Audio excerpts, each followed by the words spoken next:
الحمدللہ رب العالمین والصلاة والسلام علی سید المرسلین اما بعد فاعوذ باللہ من الشیطان الرجیم بسم اللہ الرحمن الرحیم الصلاة والسلام علیک یا رسول اللہ وعلی آلک واصحابک یا حبیب اللہ الصلاة والسلام علیک یا نبی اللہ وعلی آلک واصحابک یا نور اللہ۔ فرمان آخری نبی صلی اللہ علیہ وآلہ وسلم، شب جمعہ اور روز جمعہ مجھ پر کثرت سے درود پڑھو کیونکہ تمہارا درود مجھ پر پیش کیا جاتا ہے۔ صلو علی الحبیب صلی اللہ علی محمد صلی اللہ علیہ وسلم، صلاۃ و سلام علیک یا رسول اللہ۔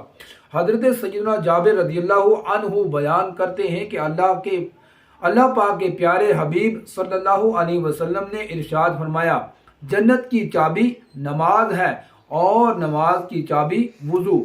حضرت مفتی احمد یار خان رحمۃ اللہ علیہ اس حدیث پاک کے تحت لکھتے ہیں، یعنی جنت کے درجات کی چابی نماز ہے، لہذا یہ حدیث اس کے خلاف نہیں کہ جنت کی چابی کلمہ طیبہ ہے، کہ اس سے مراد وہاں نفس جنت یعنی خود جنت ہی کی چابی مراد ہے۔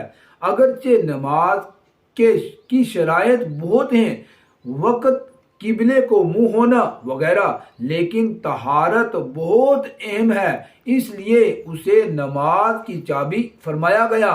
حضرت سیدنا شیخ عبدالحق محدث دہلوی رحمۃ اللہ علیہ فرماتے ہیں، جس طرح دروازہ چابی کے بغیر نہیں کھل سکتا، اسی طرح جنت کا دروازہ بھی نماز کے بغیر نہیں کھلے گا۔ اس لیے نماز کو ایمان کے لفظ سے تعبیر کیا گیا۔ صلو علی الحبیب صلی اللہ علی محمد۔ اللہ پاک ہم سب کو نماز باجماعت پنجگانہ ادا کرنے کی توفیق عطا فرمائے۔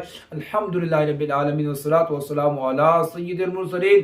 یا رب مصطفیٰ رسول کریم صلی اللہ علیہ وآلہ وسلم کے واسطے ہمارے والدین کی، ہمارے پیر و مرشد کی، آقا علیہ السلام کی ساری امت کی بے حساب بخشش و مغفرت عطا فرما، درس کی غلطیاں اور تمام گناہ معاف فرما، عمل کا جذبہ دے، ہمیں پرہیزگار اور متقی بنا، ماں باپ کا فرما بردار اور سچا اور پکا عاشق رسول بنوا۔ یا اللہ پاک ہم سب کو روزانہ نیک اعمال کا محاسبہ کر کے ہر مہینے کی آخری تاریخ کو جمع کروانے کی توفیق عطا فرما، ہم سب کو دعوت اسلامی کے مدنی ماحول سے وابستہ عطا فرما، ہم سب کی بے حساب بخشش و مغفرت عطا فرما۔ کہتے رہتے ہیں دعا کے واسطے بندے تیرے کر دے پوری آرزو ہر بے قسم مجبور کی، آمین بجاہ النبی الامین صلی اللہ علیہ وسلم۔ سبحان ربک رب العزت عما یصفون وسلام علی المرسلین والحمد للہ رب العالمین بحق لا الہ الا اللہ محمد رسول اللہ۔